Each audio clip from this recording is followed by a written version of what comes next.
আল্লাহ রাসূল সাল্লাল্লাহু আলাইহি ওয়াসাল্লাম বললেন, আমি জানাজা পড়ার কারণে উবাইকে যদি আল্লাহ তাআলা maaf করে দেয় তাহলে সমস্যা কোথায়? আল্লাহ রাসূল সাল্লাল্লাহু আলাইহি ওয়াসাল্লাম জানাজায় দাঁড়িয়ে গেলেন। এই সময় আল্লাহ তাআলা সূরা তওবার 80 নম্বর আয়াতে কারিমা নাজিল করে জানিয়ে দিলেন যে, হে মুহাম্মদ, এইরকম ব্যক্তিদের জন্য যদি আপনি দোয়া করেন না করেন সমান কথা। এইরকম ব্যক্তির জন্য যদি আপনি ৭০ বার দোয়া করেন তা কবুল করা হবে না। আল্লাহর নবী সাল্লাল্লাহু আলাইহি ওয়াসাল্লাম ৭০ বার দোয়া করলেন, তারপরে আল্লাহ তাআলা বললেন তা কখনোই কবুল করা হবে না।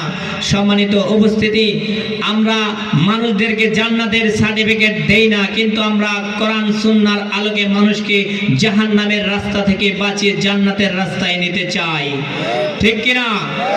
আমি সকলকে উদাত্ত আহ্বান করছি, আজকে আমরা আমাদের মুসলমান জাতির তথা বাংলাদেশের মুসলিম সমাজের এত অধপতন হওয়ার পেছনে একটি কারণ হচ্ছে আমরা কোরআন সুন্নাহ থেকে দূরে সরে রয়েছি।